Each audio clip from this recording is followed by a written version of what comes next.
Yoga duduk di ruangan yang terasa dingin.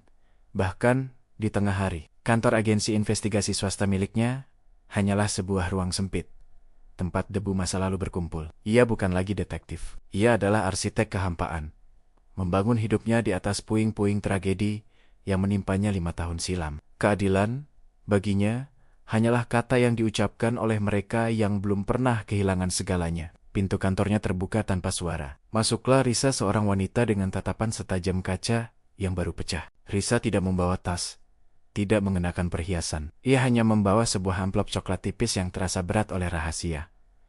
Ia duduk di kursi tamu, punggungnya lurus. Ia memandang Yoga, bukan dengan permohonan, melainkan dengan perintah yang tersirat. Saya butuh verifikasi.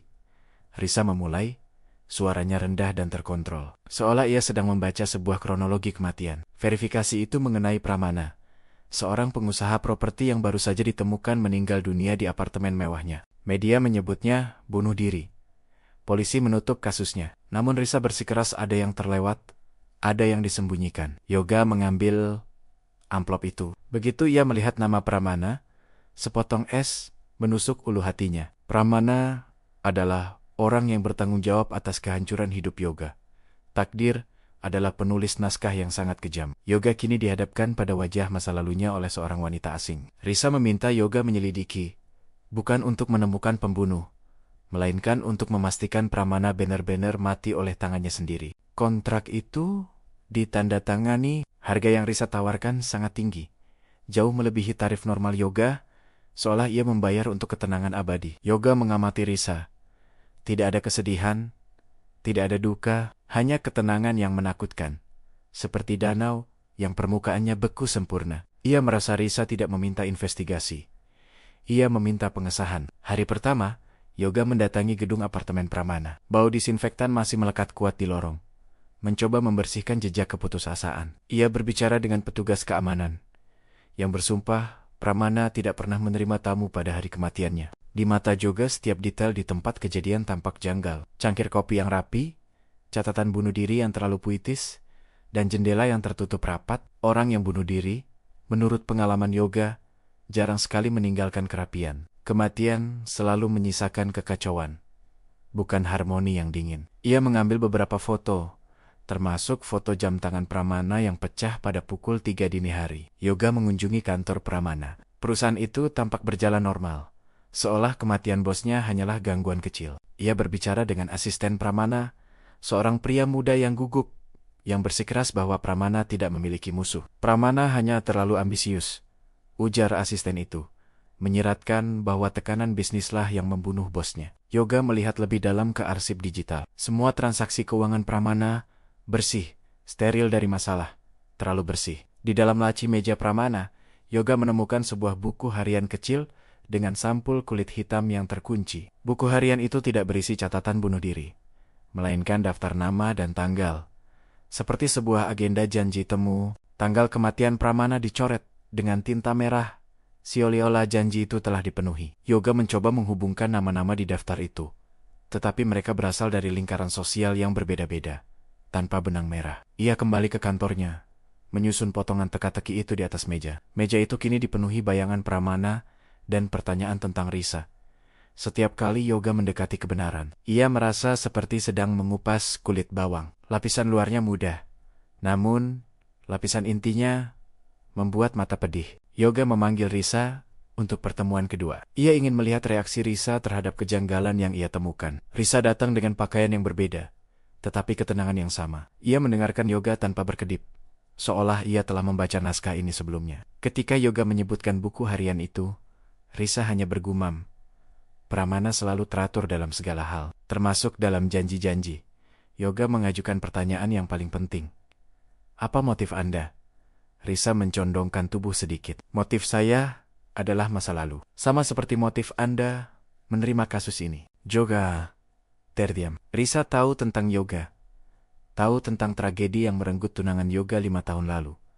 Sebuah tragedi yang disebabkan oleh kelalaian Pramana. Ia adalah cermin Yoga, mencerminkan kehampaan dan kerinduan akan pembalasan. Risa tersenyum, dingin. Balas dendam bukanlah tindakan, Yoga. Itu adalah sebuah kebutuhan nutrisi bagi jiwa yang mati. Kalimat itu terasa puitis, namun dingin dan mematikan. Seperti estetika sastra yang paling gelap.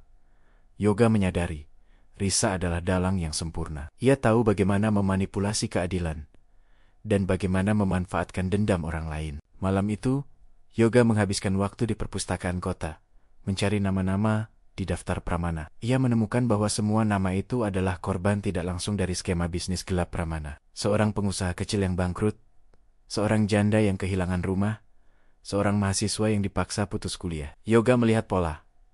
Pramana tidak mati karena bunuh diri. Ia mati karena dijadikan mati oleh koleksi korban yang terorganisir. Yoga mulai melacak pergerakan Risa pada malam kematian Pramana, mencari celah, mencari kelemahan. Risa memiliki alibi yang sempurna. Ia menghadiri seminar di luar kota, tiket pesawat dan rekaman CCTV memverifikasinya. Namun, Yoga mendapati satu detail kecil. Risa memesan kopi di bandara 2 jam sebelum keberangkatannya. Devina, barista di bandara yang dikenali Yoga, mengatakan Risa tampak tidak minum kopi itu. Ia hanya membeli, lalu pergi. Yoga menyadari bahwa kopi itu mungkin bukan untuk Risa, melainkan untuk Pramana, dikirim melalui jasa kurir khusus. Racun yang bekerja lambat, tanpa jejak kimia, hanya meniru gejala serangan jantung atau pendarahan otak. Yoga menemukan rekam medis Pramana. Ia meninggal karena pendarahan otak mendadak, sesuai dengan hasil otopsi resmi. Namun, racun tertentu dapat meniru gejala itu. Racun yang disarikan dari bunga langka, racun yang sangat sulit dideteksi. Yoga mengingat sebuah referensi kuno tentang obat bius alam yang ia pelajari saat masih di akademi. Itu adalah racun yang hanya akan terdeteksi jika pemeriksa tahu persis apa yang mereka cari. Yoga kembali melihat buku harian itu. Ia bukan daftar janji, melainkan daftar dosis. Risa tidak menyuruh Pramana bunuh diri. Risa merencanakan kematiannya menjadi sebuah pertunjukan bunuh diri yang tragis. Rasa hormat yang dingin merayap di benak Yoga. Risa melakukan apa yang selalu Yoga impikan, tetapi tidak pernah berani ia lakukan. Risa menciptakan keadilan dengan tangannya sendiri. Sebuah keadilan yang bersih, rapi, dan tak terjangkau hukum. Namun, ia melibatkan Yoga dalam proses pengesahan kehancurannya. Yoga kini adalah saksi kunci, atau bahkan komplis moral. Jika Yoga mengungkapkan ini, Risa akan hancur. Tetapi keadilan sejati akan ditegakkan, walau pahit. Hika, Joga, diam Risa akan bebas, dan ia akan menjadi bagian dari jaringan balas dendam Risa yang tak terelakkan. Yoga mengunjungi bekas rumah tunangannya. Rumah itu kini diisi oleh keluarga lain. Kenangan Yoga hanyalah hantu yang mengembara di sana. Di sana, Yoga merasakan perihnya ketidakadilan. Pramana dihukum oleh takdir yang diciptakan Risa. Tetapi tunangannya pergi tanpa mendapatkan pembalasan sama sekali. Ia melihat foto tunangannya.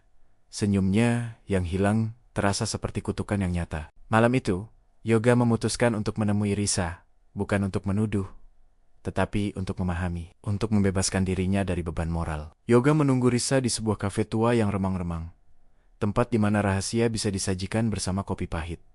Risa datang tanpa terkejut. Ia tahu Yoga akan datang. Ia tahu Yoga telah menemukan semuanya. Ia duduk, tidak meminta kopi. Ia hanya menatap kosong ke cangkir Yoga. "Anda tahu bukan?" tanya Risa. Matanya mencari kebenaran di mata Yoga.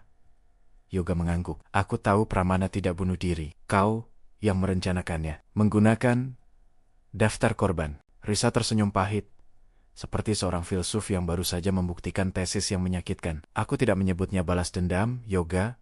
Aku menyebutnya keseimbangan. Pramana mengambil cahaya dari banyak orang. Aku hanya memastikan kegelapan mengambilnya kembali." Yoga merasakan bahwa di hadapannya, ia tidak melihat seorang kriminal, melainkan seorang judge yang telah kehilangan kemanusiaannya demi keadilan. Ia teringat kalimat sastra, "Hidup adalah perayaan kesunyian. Kematian adalah pesta kenangan." Risa melanjutkan, "Kau bisa melaporkanku. Hukum akan memberiku hukuman yang jauh lebih ringan daripada yang kuberikan pada Pramana. Tapi, kau harus hidup dengan pertanyaan itu. Apakah keadilan yang kau dapatkan itu nyata? Atau sekadar formalitas yang memuaskan birokrasi?" Kata-kata Risa menembus pertahanan Yoga. Ia tahu, jika Risa diadili, sistem hukum yang sama yang membebaskan Pramana 5 tahun lalu akan menghukumnya dengan ringan. Kehancuran moral akan terjadi pada Yoga jika ia membiarkan keadilan formal menang. Yoga mengeluarkan buku harian Pramana, bukti utama dari kejahatan Risa. Ia memegangnya di tangannya. Buku itu terasa dingin, seperti memegang hati Risa sendiri. Yoga membuat keputusan. Keputusan yang tidak akan membuatnya tidur nyenyak, tetapi keputusan yang akan membebaskan jiwanya dari dendam. Ia merobek halaman buku harian itu satu persatu, perlahan, tanpa emosi. Risa hanya menonton, tidak mencegah, tidak mengucapkan terima kasih. Ia memahami ritual yoga. Yoga menyalakan korek api. Dalam sekejap, bukti itu berubah menjadi abu, lenyap ditiup angin malam. Kenapa? Kenapa? Risa akhirnya bertanya. Suaranya mengandung sedikit kejutan. Aku tidak tahu, jawab Yoga. Jujur, aku tidak membalas dendam. Aku hanya memastikan lingkaran itu tidak melibatkanku lagi. Yoga tahu, Risa akan terus melakukan pekerjaannya. Ia adalah pembersih keadilan yang cacat. Dan Yoga, dengan tindakannya, telah menandatangani persetujuan diam-diam untuk membiarkannya pergi. Ia adalah mantan detektif yang gagal mencari kebenaran, tetapi berhasil membebaskan dirinya dari kutukan balas dendam. Risa berdiri, ia mendekati Yoga, tangannya menyentuh bahu Yoga sekilas. Sentuhan itu dingin, namun penuh pengertian. Risa menghilang ke dalam kegelapan malam, sama misteriusnya saat ia datang. Yoga duduk sendirian di kafe itu. Ia telah menghancurkan bukti, tetapi ia tidak menghancurkan kebenaran. Kebenaran adalah bahwa keadilan sejati terkadang memerlukan sentuhan kegelapan, sentuhan yang tidak diizinkan oleh hukum. Ia telah membiarkan kehancuran moral terjadi demi kedamaian batinnya sendiri. Yoga bangkit, meninggalkan kafe itu. Langit malam terasa berat, menanggung beban rahasia yang ia pikul. Ia tahu, mulai malam ini, ia akan hidup dengan bayangan Risa, bayangan seorang judge yang melampaui batasan. Ia tidak mendapatkan kembali tunangannya, tetapi ia mendapatkan kebebasan dari obsesi yang telah lama merenggut hidupnya. Balas dendam telah dimenangkan, bukan oleh Yoga, tetapi oleh logika dingin yang ia izinkan untuk hidup. Lingkaran balas dendam telah tertutup. Namun kini Yoga adalah bagian dari bayangannya. Like, share, dan subscribe untuk mendapatkan lebih banyak kisah lainnya hanya di Narasi Sastra.